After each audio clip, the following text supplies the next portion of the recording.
오늘 아침 우리에게 주시는 하나님 말씀은 출애굽기 21장 12절에서 36절까지의 말씀입니다. 출애굽기 21장 12절에서 36절까지의 말씀을 봉독하겠습니다. 사람을 쳐 죽인 자는 반드시 죽일 것이나 만일 사람이 고의적으로 한 것이 아니라 나 하나님이 사람을 그의 손에 넘긴 것이면 내가 그를 위하여 한 곳을 정하리니 그 사람이 그리로 도망할 것이며 사람이 그의 이웃을 고의로 죽였으면 너는 그를 내 제단에서라도 잡아내려 죽일지니라. 자기 아버지나 어머니를 치는 자는 반드시 죽일지니라. 사람을 납치한 자가 그 사람을 팔았든지 자기 수하에 두었든지 그를 반드시 죽일지니라. 자기 아버지나 어머니를 저주하는 자는 반드시 죽일지니라. 사람이 서로 싸우다가 하나가 돌이나 주먹으로 그의 상대방을 쳤으나 그가 죽지 않고 자리에 누웠다가 지팡이를 짚고 일어나 걸으면 그를 친 자가 형벌은 면하되 그가 내 손해를 배상하고 그가 완치되게 할 것이니라. 사람이 매로 그 남종이나 여종을 쳐서 당장에 죽으면 반드시 형벌을 받으려니와 그가 하루나 이틀을 연명하면 형벌을 멸하리니 그는 상전의 재산임이라. 사람이 서로 싸우다가 임신한 여인을 쳐서 낙태하게 하였으나 다른 해가 없으면 그 남편의 청구대로 반드시 벌금을 내되 재판장의 판결을 따라 낼 것이니라. 그러나 다른 해가 있으면 갚되 생명은 생명으로 눈은 눈으로 이는 이로 손은 손으로 발은 발로 된 것은 된 것으로 상하게 한 것은 상함으로 때린 것은 때림으로 갚을지니라. 사람이 그 남종의 한 눈이나 여종의 한 눈을 쳐서 상하게 하면 그 눈에 대한 보상으로 그를 놓아줄 것이며 그 남종의 이나 여종의 이를 쳐서 빠뜨리면 그 이에 대한 보상으로 그를 놓아줄지니라. 소가 남자나 여자를 받아서 죽이면 그 소는 반드시 돌로 쳐서 죽일 것이요 그 고기는 먹지 말 것이며 임자는 형벌을 면하려니와 소가 본래 받는 버릇이 있고 그 임자는 그로 말미암아 경고를 받았을 때 단속하지 아니하여 남녀를 막론하고 받아 죽이면 그 소는 돌로 쳐 죽일 것이요 임자도 죽일 것이며 만일 그에게 속죄금을 부과하면 무릇 그 명령한 것을 생명의 대가로 낼 것이요 아들을 받든지 딸을 받든지 이 법규대로 그 임자에게 행할 것이며 소가 만일 남종이나 여종을 받으면 그 소 임자가 은 30세겔을 그의 상전에게 줄 것이요 소는 돌로 쳐서 죽일지니라. 사람이 구덩이를 열어두거나 구덩이를 파서 덮지 아니하므로 소나 나귀가 거기에 빠지면 그 구덩이 주인이 잘 보상하여 짐승의 임자에게 돈을 줄 것이요 죽은 것은 그가 차지할 것이니라. 이 사람의 소가 저 사람의 소를 받아 죽이면 살아있는 소를 팔아 그 값을 반으로 나누고 또한 죽은 것도 반으로 나누려니와 그 소가 본래 받는 버릇이 있는 줄을 알고도 그 임자가 단속하지 아니하였으면 그는 소로 소를 갚을 것이요 죽은 것은 그가 차지할지니라. 아멘. 자, 오늘 21장 12절에서 36절까지 좀 긴 본문을 우리가 읽었습니다. 이 21장의 말씀은 어제 말씀에 이어서 하나님께서 십계명을 주시고 난 후에 이스라엘 백성들이 이제 그 삶을 살아가는 동안에 지켜야 할 법률들을 말씀해 주신 내용들입니다. 내용이 많이 나오고 있습니다만 이 말씀 속에 담겨져 있는 율법의 참된 정신은 이웃을 사랑하라는 겁니다. 이웃의 생명을 귀하게 여길 줄 알고 또 이웃의 재산까지도 참으로 귀하게 여겨서 그 어떤 것도 손해를 끼치는 일이 없도록 또 이웃의 그 몸을 상하게 하는 일 없도록 또 이웃을 해하여 죽이는 일도 없도록 만약에 그렇게 되면 그 사람에게 책임을 물어서 이웃 사랑에 대한 실천을 행하도록 말씀하고 있는 것이 오늘 본문의 말씀에 담겨져 있는 참된 뜻입니다. 또 한편 이 말씀들은 그 당시 고대 세계에 있어서는 찾아보기 힘든 아주 소중한 그런 법을 담고 있습니다. 왜냐하면 약한 자들, 특별히 남종이나 여종을 향한 이 율법의 말씀 규정들을 보게 되면 비록 재산상의 남종이나 여종을 재산으로 여겼던 그 고대의 관습을 부인하지는 않지만, 그러나 여종이나 남종조차도 인격을 가지고 있는 자들이기 때문에 그들을 존중히 여길 것에 대한 원리가 이 율법 속에 담겨져 있는 것을 우리가 보게 됩니다. 자, 이제 본문의 말씀을 우리 구절마다 살피면서 이 말씀에서 우리가 묵상해야 할 우리 주님의 교훈을 생각해 보겠습니다. 자, 12절 말씀을 보시면 사람을 쳐 죽인 자는 반드시 죽일 것이나 13절 만일 사람이 고의적으로 한 것이 아니라 나 하나님이 사람을 그의 손에 넘긴 것이면 내가 그를 위하여 한 곳을 정하리니 그 사람이 그리로 도망할 것이며.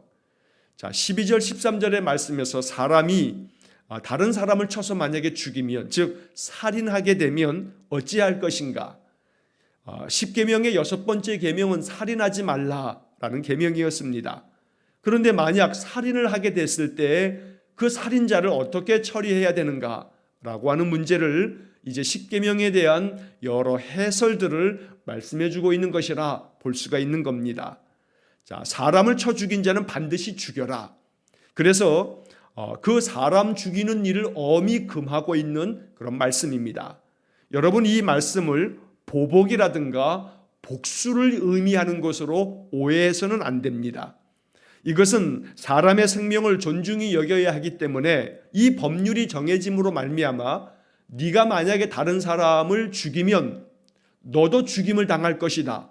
반드시 그 살인자도 죽여라 라고 하는 이 법률을 통해서 사람들은 이 법이 하나님께서 정해주신 법률이기 때문에 이 법대로 처리될 것이라고 하는 것을 알기 때문에 이들의 마음속에 살인하지 말라라고 하는 이 계명을 더욱더 엄중한 마음으로 준수할 수 있게 하는 겁니다. 그래서 율법은 여기 12절의 말씀처럼 사람을 쳐 죽인 자는 반드시 죽일 것이라는 이 말씀으로 인해서 살인에 대한 방지하는 역할, 살인을 하지 말라라고 하는 것을 더 엄중하게 교육하는 역할도 감당하고 있는 겁니다. 자, 그런데 13절의 말씀에서는 고의적으로 사람을 죽인 게 아니라면, 그러면 그 사람에게는 고의가 아니었다라고 하는 것이 판명될 때까지 이 사람의 생명을 그저 복수하듯이 죽이지 못하도록 이 사람의 생명을 보호할 수 있는 그런 장소를 정해서 그가 거기에 피하여 있으면 재판이 다 판결 날 때까지 그가 그의 생명을 보존할 수 있도록 하나님 만들어 주셨습니다. 그래서 한 곳을 정하리니 그 사람이 그리로 도망할 것이며, 바로 이 말씀은 우리가 나중에 신명기라든가 민수기의 말씀을 통해서 보겠습니다만 이것은 도피성에 관한 이야기입니다.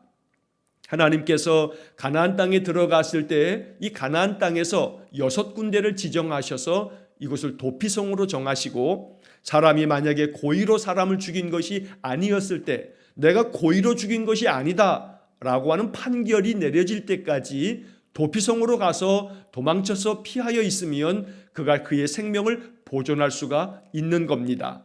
그러나 물론 나중에 그의 살인이 고의성이 있었다라고 하는 것이 판결되면 그는 반드시 죽이라고 말씀하고 있는 겁니다. 자, 그 다음에 14절의 말씀에 보면 사람이 그의 이웃을 고의로 죽였으면 너는 그를 내 제단에서라도 잡아내려 죽일지니라. 15절 자기 아버지나 어머니를 치는 자는 반드시 죽일지니라. 자, 14절의 말씀에서는 고의로 사람을 죽였을 때에는 예외 없이 그를 죽이라고 말씀하고 있습니다. 심지어 그가 하나님께 예배하는 제단에 나와서 숨어 있다 할지라도 제단에서라도 잡아내려서 하나님의 자비하심을 구하고 있지만, 그러나 하나님의 공의하심처럼 하나님의 의로움으로 그가 살인한 그대로 고의로 죽였으니 그 사람의 생명을 반드시 죽이라고 아주 엄중하게 말씀하고 있는 겁니다. 이것을 통해서 결코 살인하지 말라라고 하는 이 6번째 계명을 이스라엘 사람들은 더 중한 마음으로 받아들일 수 있게 되는 겁니다. 자, 15절의 말씀에서 아버지나 어머니를 치는 자는 반드시 죽여라 말씀하고 있습니다. 이것은 제5계명이었던 부모를 공경하라. 부모는 하나님께서 우리에게 생명을, 부모를 통해서 생명을 주신 것이기 때문에 이 부모 공경의 계명을 사람을 향한 계명의 첫 번째 계명으로 하나님 말씀하신 바가 있습니다. 그러므로 아버지와 어머니를 치는 자는 반드시 죽이라고 매우 엄중하게 명령하고 있고, 그 다음에 이어지는 16절, 17절 말씀에서 17절을 먼저 보면 자기의 아버지나 어머니를 저주하는 자는 반드시 죽일지니라. 자, 여기에서 보듯이 15절에서도 마찬가지고 17절에서도 자기 아버지나 어머니에 대한 공경에 대해서 그렇지 아니하고 아버지와 어머니를 치는 자는 반드시 죽이고 심지어 아버지와 어머니를 저주하는 자도 반드시 죽여라. 그래서 부모를 공경하는 그 하나님의 십계명의 이 계명을 이렇게 여러 가지 또 다른 법률들을 통해서 하나님이 엄중하게 자녀된 이가 부모를 존중하고 공경하도록 명하셨던 겁니다. 여기서 저주하는 자라고 했을 때 이 저주라고 하는 말은 히브리 말로는 칼날이라고 하는 단어를 사용하는데 저주한다라고 번역되기도 합니다만 업신여기다라고 하는 말로도 번역이 됩니다.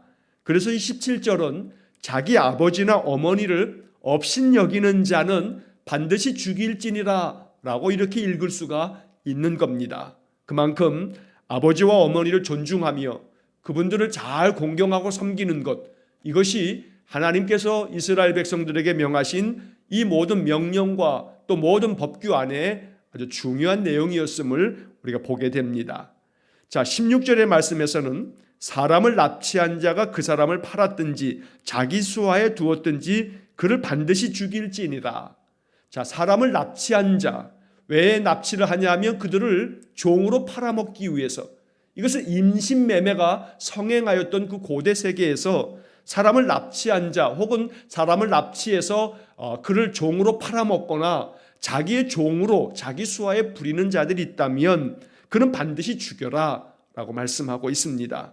사람에 대한 존중, 하나님의 형상을 입어 태어난 모든 인간들에 대한 존중의 마음을 갖도록 하는 것이 이 법에 담겨져 있는 정신인 겁니다. 그래서 오늘 12절부터 17절까지의 말씀에서는 이렇게 반드시 죽이라고 명하는 네 가지 범죄에 대해서 하나님께서 말씀해 주셨고, 자, 이어지는 18절 말씀부터 마지막 36절까지의 말씀은 피해 보상에 대한 법률을 하나님 말씀하고 계십니다. 자, 18절의 말씀을 보시면 사람이 서로 싸우다가 하나가 돌이나 주먹으로 그의 상대방을 쳤으나 그가 죽지 않고 자리에 누웠다가 19절 지팡이를 짚고 일어나 걸으면 그를 친 자가 형벌은 면하되 그간의 손해를 배상하고 그가 완치되게 할 것이니라. 자, 서로 싸우다가 그가 돌이나 혹은 주먹으로 상대방을 쳤는데 그 상대방이 죽지는 않았지만 누워서 그 상처로 말미암아 오랜 동안에 육신의 많은 고통을 겪게 된다면 19절에 말하는 것처럼 지팡이를 짚고 일어나 걸을 정도가 되어진다면 그러면 이 상대방을 친 사람은 형벌을 면하게 되겠지만 그러나 그간의 손해를 배상해야 된다 말씀합니다. 또 이어서 그가 완치되게 할 것이니라 라고 하는 것은 그가 치료를 다 받을 때까지의 모든 치료비를 감당해야 된다라고 말씀하는 겁니다. 엄격한 손해배상과 또 치료비를 보상하는 것에 대한 규정을 이렇게 명령하고 있는 것입니다. 이것을 통해서 결코 이웃을 치지 말라는 겁니다. 이웃에게 손해를 끼친다면 네가 그 손해에 대한 모든 배상과 변상을, 보상을 다 감당해야 된다라고 이야기를 하고 있습니다. 그러나 20절과 21절의 말씀에서 보면 사람이 매로 그 남종이나 여종을 쳐서 당장에 죽으면 반드시 형벌을 받으려니와 21절 그가 하루나 이틀을 연명하며 형벌을 면하리니 그는 상전의 재산임이라. 자, 만약에 종을 쳐서 종이 당장에 죽었다 그러면 이때도 쳐서 죽인 자는 형벌을 면하지 못한다 말씀합니다. 그러나 만약 이 종이 하루든 이틀이든 그저 생명은 이어가다가 그러다가 만약에 연명을 하게 된다면, 그래서 죽지 않는다라고 한다면 그러면 형벌을 면하게 될 거다. 왜냐하면 그 종은 주인의 재산으로 여겨지기 때문에 그 종이 죽지 않는다면 이것은 주인에게서 용서받을 수 있지만 만약에 그가 죽는다면 이 주인 또한 형벌을 받아야 한다라고 말씀하고 있는 겁니다. 자, 여기 20절에 나와 있는 이 남종이나 여종을 쳤을 때 당장에 죽으면 그 친자가 형벌을 받게 된다라고 하는 것은 종에 대한 인권을 이야기하고 있는 겁니다. 종도 한 인간으로서 그의 생명이 보존되어야 되고 존중되어야 한다라고 하는 것을 말하는 겁니다. 이것은 그 당시 고대 세계에 있어서는 다른 주변 나라들에게는 없는 법입니다. 여러분, 심지어 로마 시대 로마 법은 법에 있어서 아주 으뜸된 법으로 인정되는 그러한 법입니다. 로마 사람들은 이 법을 통해서 로마의 그 제국의 모든 것들을 법률로 잘 다스리면서 제국을 이루었던 사람들입니다.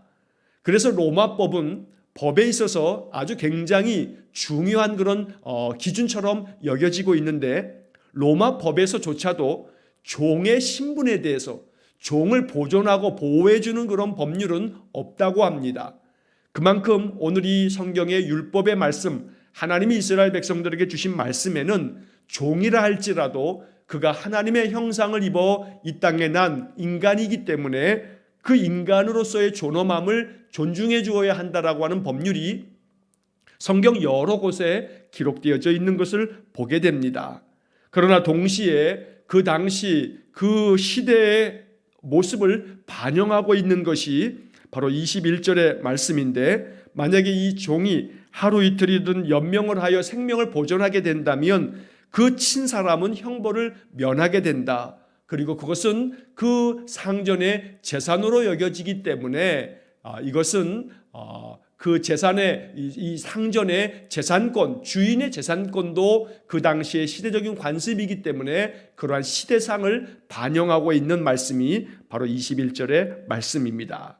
자, 그 다음 이어지는 22절의 말씀을 보면, 사람이 서로 싸우다가 임신한 여인을 쳐서 낙태하게 하였으나 다른 해가 없으면 그 남편의 청구대로 반드시 벌금을 내되 재판장의 판결을 따라 낼 것이니라. 23절, 그러나 다른 해가 있으면 갚되 생명은 생명으로. 24절, 눈은 눈으로, 이는 이로, 손은 손으로, 발은 발로. 25절, 된 것은 된 것으로, 상하게 한 것은 상함으로, 때린 것은 때림으로 갚을지니라. 자, 여기 22절에서 25절까지의 말씀에서 아주 중요한 이 말씀의 뜻을 우리가 깊이 이해할 필요가 있습니다. 자칫하면 이것은 동해보복법 혹은 동해복수법이라고 여겨서 이에는 이, 눈에는 눈, 이렇게 똑같은 모양으로 복수해 주어라 라고 하는 법으로 자칫하면 잘못 이해할 수 있기 때문에 그렇습니다. 자, 이 말씀에서는 이 율법을 주신 하나님의 그 의도, 하나님께서 이 법을 통해서 이루고자 하는 하나님의 뜻을 우리가 이해해야 합니다. 자, 22절에서 사람이 서로 싸우다가 임신한 여인을 쳐서 낙태하게 했다. 그런데 만약에 이 여인에게 아무런 해가 없다면 그러면 그 남편이 청구하는 대로 반드시 벌금을 내야 된다. 그래서 재판장이 그 판결을 내리면 재판장의 판결대로 벌금을 반드시 내도록 하였습니다. 그래서 결코 임신한 여인, 연약한 여인, 그 아이의 생명까지 가지고 있는 이 여인을 함부로 싸움 중에라도 치지 못하도록 엄히 이것을 금함으로 말미암아 임신한 여인들을 보호하고자 하는 그런 의도를 담고 있습니다. 그러나 이제 그 다음 문제는 23절 이하에 보면, 만약에 이렇게 싸우다가 임신한 여인에게 다른 해가 있다면 생명은 생명으로 갚아라. 만약에 이 임신한 여인이 죽었다 한다면, 혹은 낙태하여 이 여인이 임신하였던 그 아기가 죽게 되면, 그러면 그것은 생명은 생명으로 갚고, 또 만약에 이 여인에게 여인을 쳐서 여인이 눈을 다치면 똑같이 눈을 쳐서 그 친자의 눈을 치도록 하고, 이를 상하게 하면 반대로 이를 상하게 만들고, 손은 손으로, 발은 발로 똑같이 만약에 된 것이 있으면 되게끔 된 것으로 갚고, 또 상하게 한 것이 있으면 상함으로, 때린 것은 때린 것으로 갚으라고 말씀하고 있습니다. 자, 이 말씀에서 우리가 이해해야 할 중요한 정신은 첫째는 역지사지입니다. 역지사지, 처지를 바꿔서 생각해 볼 수 있도록 이 법을 통해서 만약에 네가 임신한 여인, 여기서 임신한 여인에게 대하여 국한되어져 있는 것만이 아니고 서로 싸우다가 만약에 생명을 잃게 하면 너의 생명도 잃을 것이고, 그 사람의 눈을 쳤으면 너도 눈을 맞아야 되고, 그 사람의 이를 부러뜨렸으면 너의 이도 부러뜨려짐을 당할 것이다.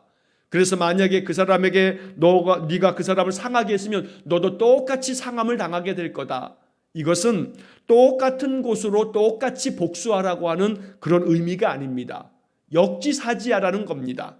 만약에 네가 상대방의 눈을 쳤으면 너도 눈을 맞아서 너로 하여금 다른 사람, 너가 친 사람의 그 입장을 생각해 보라고 하는 그런 의미가 담겨져 있습니다. 이러한 법률이 있기 때문에 사람들은 함부로 사람들과 다투면서 사람들에게 상처를 낼 수가 없었던 겁니다. 또한 동시에 이것은 약자를 보호하고자 하는 약자보호법입니다. 여러분, 싸움을 하는데 만약에 누군가가 눈을 쳤다면 강한 자가 약한 자를 친 것이 더 많을 겁니다. 그러므로 맞은 자가 약자일 가능성이 더 큽니다. 물론 서로 싸우다가 서로 때리고 주고받으면서 서로에게 상처를 입혔다면 재판장이 그 부분에 대한 것을 판결할 것입니다. 그러나 이 본문의 말씀에서 이야기하고자 하는 의도는 약자를 보호해 주기 위해서 똑같이 상처를 입히고 똑같이 피해를 당한 것에 대한 마치 복수를 하듯이 그렇게 이 법률을 정하여 주심으로 하나님 뜻하는 바는 결국은 약한 자를 보호함으로써 강한 자가 자기의 힘만을 의지해서 약한 자에게 이러한 상해를 입히지 못하도록 하는 그러한 의도가 담겨져 있는 겁니다. 동시에 이러한 말씀, 이러한 법률이 의도하는 바는 복수를 정당화하기 위한 것이 아닙니다. 다시 말해 이러한 법률이 있으니 네가 나를 쳤으면 나도 너를 칠 거야. 왜냐하면 하나님의 말씀이 이렇게 법으로 정해져 있기 때문이야. 이렇게 보복하는 것, 복수하는 것을 정당화하기 위한 것이 아니라는 겁니다. 그러면 이 말씀의 뜻이 무엇이냐 하면 복수의 남용을 막고자 하는 겁니다.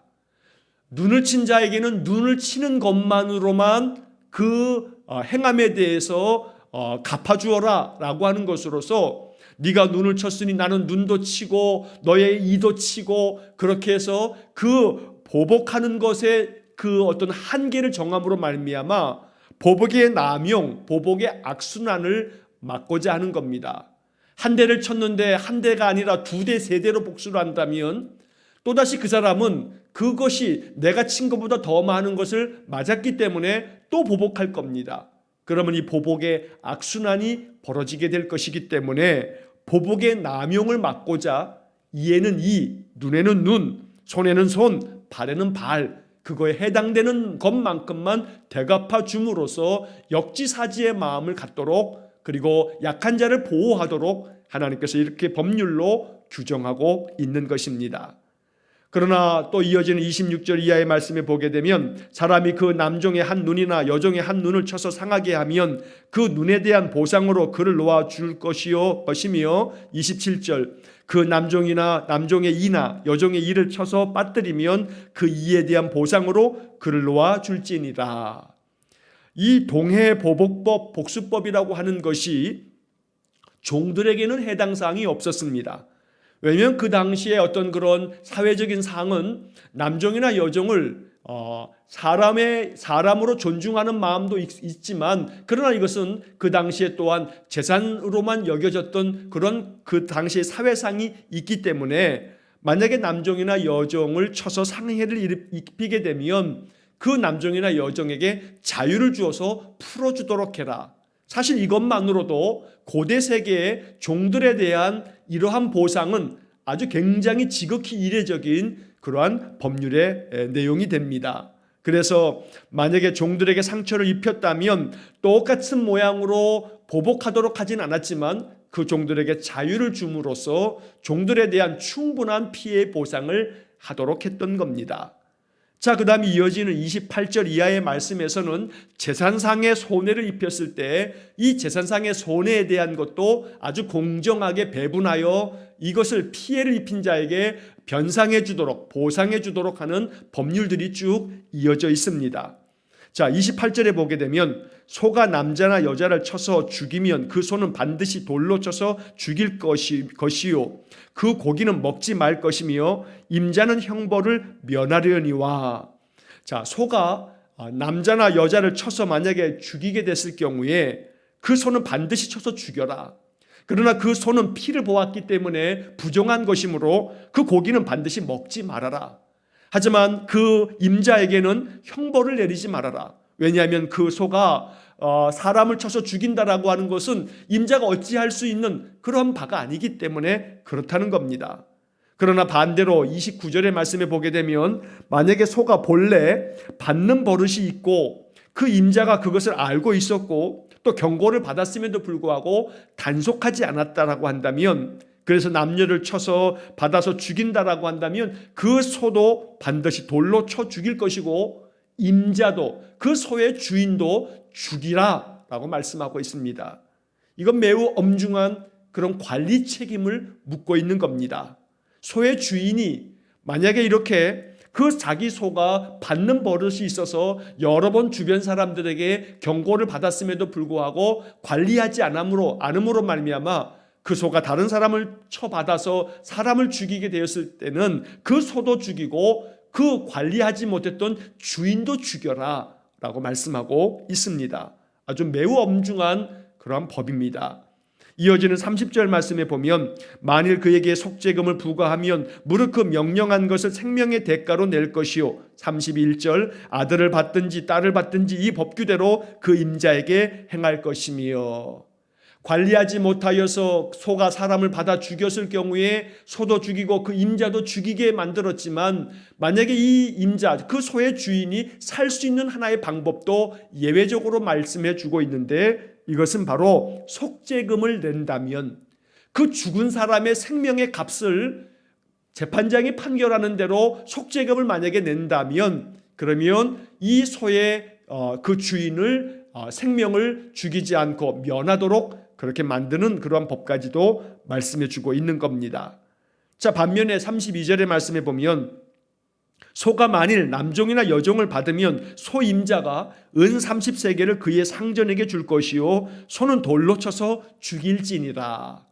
만약에 이 소가 일반 자유인을 쳐서 죽인 것이 아니고 남종이나 여종을 쳐서 죽였을 경우에는 이 종들은 주인의 재산으로 여겨졌던 그 고대 세계에 있어서는 그 종의 주인에게 이 소가 사람을 그 종을 죽였으니 그 소의 그 임자가 바로 그 죽은 종들의 주인에게 은 30세겔을 주어서 그 종들에 대한 값으로 그 종의 주인에게 보상하도록 명하신 것입니다.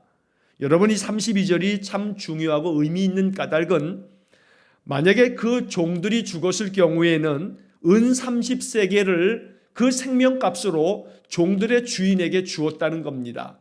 이 말씀이 신약 성경에서 예수님께서 십자가에 달려 돌아가셨을 때 가룟 유다는 대제사장들에게 예수님의 생명의 값으로, 예수님을 넘겨주는 값으로 은 30세겔을 받았습니다.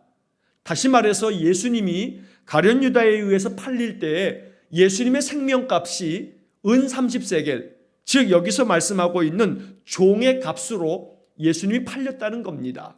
그래서 예수님께서 종의 값으로 팔렸다라고 하는 것이 오늘 이 32절의 말씀을 통해서 우리가 확인할 수 있는 그런 내용이 되는 겁니다. 자, 그 다음에 이어지는 33절 이하의 말씀에서 사람이 구덩이를 열어두거나 구덩이를 파고 덮지 아니하므로 소나 나귀가 거기에 빠지면 34절 그 구덩이 주인이 잘 보상하여 짐승의 임자에게 돈을 줄 것이요 죽은 것은 그가 차지할 것이니라. 만약에 사람이 구덩이를 파고서 이것을 덮어두지 않거나 열어두었을 때에 거기에 소나 나귀가 빠지게 되면 그럼 이 구덩이를 판 구덩이의 주인이 그 짐승의 값을 보상해서 그 주인에게 주라고 하는 겁니다. 그러나 이렇게 그 값을 주었기 때문에 그 죽은 것은 그가 차지하라 라고 아주 공정하게 이 모든 피해 보상에 대한 법을 말씀해 줍니다. 35절 이하의 말씀에서도 이 사람의 소가 저 사람의 소를 받아 죽이면 살아있는 소를 팔아 그 값을 반으로 나누고 또한 죽은 것도 반으로 나누려니와.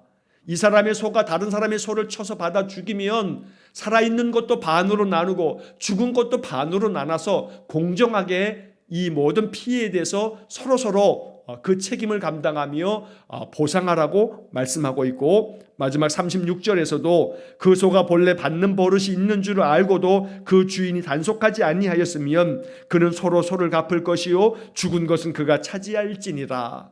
만약에 소가 받는 버릇이 있는데도 불구하고 그 주인이 관리하지 않았을 때 그 소가 다른 소를 피해를 입혀 죽게 만든다면 죽은 것은 이 죽인 소의 주인이 갖고, 그리고 이 죽은 소의 주인은 그 사람의 그 살아있는 소를 오히려 소를 대신하여 갚아주도록 만들므로 인해서 공정하고 책임있게 피해에 대한 보상을 하도록 명하고 있는 겁니다. 그래서 오늘 12절로 36절의 긴 말씀을 우리가 읽으면서 이 모든 율법의 말씀에서는 사람의 생명을 존중히 여길 것과 종이라 할지라도 그들에게 만약에 피해가 있으면 종에서 자유를 주어야 할 만큼 사람을 매우 귀하게 여기는 마음이 담겨져 있고, 재산상의 피해를 입혔으면 그 피해에 따른 그런 공정한 보상을 하도록 함으로써 모든 것에 있어서 사회 질서가 하나님께서 정하신 이 법을 따라서 아주 공정하고 질서 있게 유지되도록 하나님 만드셨던 겁니다. 이 모든 것 속에서 다른 사람에 대한 존중의 마음과 그 사람들에게 피해를 입히지 않는 그런 사랑의 마음까지 담겨져 있는 것이 바로 율법의 참된 정신입니다. 이러한 모든 말씀을 통해서 역지사지의 마음으로 늘 상대방에게 해를 끼치지 아니하고 피해를 주지 아니하고, 만약에 그리했을 때는 그에 따르는 보상과 변상을 통해서 그들의 손실과 아픔과 상처들을 위로할 수 있도록 하는 이 율법의 정신을 늘 마음 가운데 가지고 언제나 우리의 이웃을 존중히 여기며 사랑하며 그들에게 아낌없는 그러한 사랑으로 이 세상을 살아갈 수 있는 신실한 그리스도인 하나님의 거룩한 백성이 되기를 간절히 축원합니다. 기도하겠습니다. 자비로우신 아버지 하나님, 율법의 말씀들을 통해서 하나님은 이스라엘 백성들이 장차 살아갈 때에 하나님의 법대로 그들이 인생의 모든 삶을 질서 있게 또 사람을 존중하며 그 어떤 사람에게도 피해를 입히지 않으면서 그 피해에 대한 합당한 보상과 또한 배상을 통해서 그 사회를 온전히 만들어가는 하나님의 섭리를 봅니다. 간절히 원하오니 이 땅의 그리스도인들이 세상의 법을 넘어서서 하나님의 법이 갖고 있는 이 정신, 이웃을 존중하며 사랑하는 이 귀한 마음을 가지고 세상을 살 수 있도록 인도하여 주옵소서. 그리하여 내가 만나는 많은 사람들을 귀하게 여기며 그들에게 늘 존중하며 그들의 삶을 늘 아낌없이 돌보며 섬길 줄 아는 귀한 마음까지도 우리에게 허락하여 주셔서 이웃 사랑의 그 계명을 온전히 이루어가는 귀한 성도들 되게 해 주옵소서. 오늘도 한날의 모든 삶을 주님께 의탁하오며 예수님 이름으로 기도하옵나이다. 아멘. 우리 구주 예수 그리스도의 은혜와 하나님 아버지의 극진하신 사랑과 성령의 교통하심이 말씀의 정신을 깊이 되새겨 이웃을 섬기며 사랑하는 마음으로 하나님의 법을 온전히 이루기를 소원하는 머리 숙인 귀한 성도들 위에와 저들 가정과 온 가족들 위에 우리 성도들의 모든 인생 위에 영원토록 함께 하시길 축원하옵나이다. 아멘.